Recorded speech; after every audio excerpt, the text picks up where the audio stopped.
Hello guys. Sa mga hindi pa nakakilala sa akin, no, ako pala si Dave Raffles from Mindanao, no. Ah, Ginawa ko tong video nito para ah, yung mga baguhan na hindi pa alam kung paano makapunta dito sa abroad. Oh my God! Wow! Sa abroad. Ako first timer din ako dito sa Brunei. Paano masabi? I-share ko sa inyo kung ano ang mga base sa aking na experience dito hanggang umpisa. Dati guys ay wala akong planong mag-abroad kasi dati nakapag may trabaho na ako dati sa aking trabaho doon sa Mindanao, sa Zamboanga Sibugay. Sa akong technician sa isang kumpanya na Imcor. Hindi totoo yan. Bola lang yan. Sa mga refrigerator, mga washing, aircon. Yun. Wala akong balak magtrabaho ng abroad kasi alam ko nga ang abroad napakahirap. Malayo sa pamilya, no?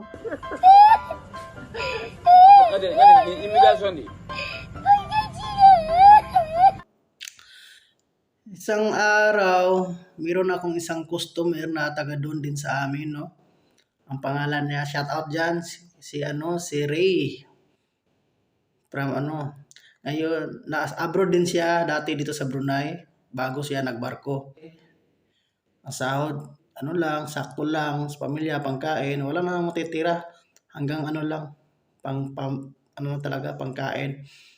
Financial lang pamilya. Tungkol sa ipon, wala talaga pag Pilipinas, guys. Sana all. Kailangan tayo rumarakit. Ano na lang.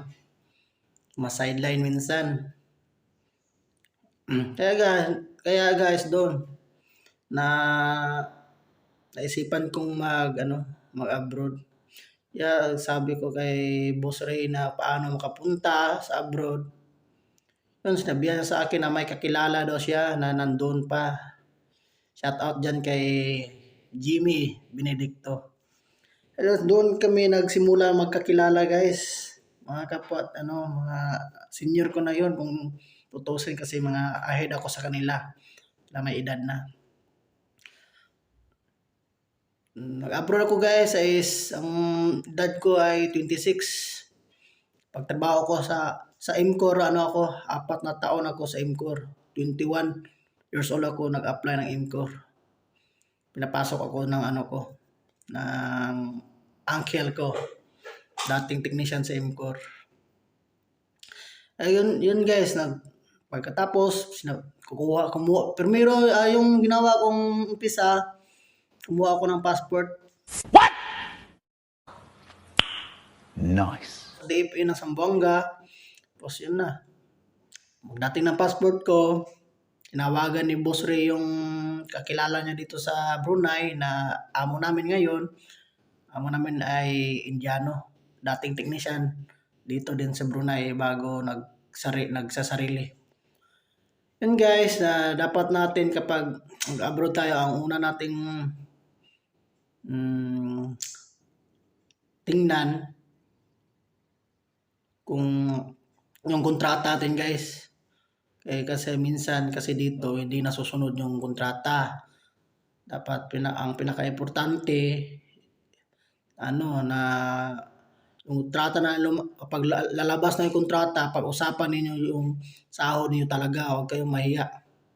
Kung magkano talaga ang per day ninyo o per month ba. Kasi yung dati ako, baguhan ako, hindi ko tinanong kung magkano ang sahod ko kasi nahihiya din ako. Kasi kakilala din ng nagpapasok sa akin. Kaya okay lang sa akin kasi nakalagay doon sa kontrata 750 per month. Kaya grab ako. Pero hindi kami nag-usap ng actual. Kaya yun ang problema. Hindi kami nag-video call o anuman na yun talaga ang sahod ko 750 kasi yun ang nakalagay sa kontrata . Yun, pagdating namin dito sa Brunei, yun na, pag-interview sa opisina ng bossing ko, ang binigay sa akin 700 lang. Bawas yung 50. Kasi sabi nila, ibibigay lang daw nila kasi nag-under observe pa sila kung ano ang performance daw namin. Pero hanggang ngayon, malapit na tapos ang kontrata, wala pa rin. Mas maganda, sa umpisa pa lang, sabihin nyo na, lalo na yung mga ano. Kaya yung mga ex-abroad, alam na nila yan. Pagdating sa mga ganyan na, ano na, magkanong bigayan.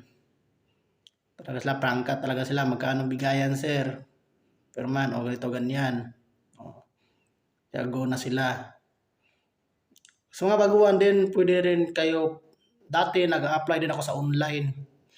Nung di pa ako nakapagpunta ng Brunei, nag-apply din ako sa iba, online. Work abroad, guys. Work abroad, maganda din yun. Work abroad, online. Search na sa Chrome, workabroad.ph. Gawa lang kayo ng account, mag-login kayo, katapos apply kayo doon, guys, ng compatible fit sa inyong tapos. Katapos nung tinawagan ako sa Saudi dati. Pero hindi ko na lang kinancel ko na lang kasi nandito na ako sa Brunei eh. Papunta na akong Brunei eh. Nakabook na lahat yung ticket eh. Kaya hindi ko na tinuloy yung Saudi. Yun lang guys, sa mga pinaka-importante yung kontrata ninyo. Kung libre kain, accommodation, yun na. Importante yung kontrata, yung sahod ninyo. May off day ba kayo? Ano lang pinaka-importante. Ang problema lang sa amin dito yung yung sahod talaga hindi matutupad kung hindi kayo mag-usap sa umpisa. Dito lang ma-surprise na kayo pagdating dito, yun pala hindi. Yun lang guys. Thank you.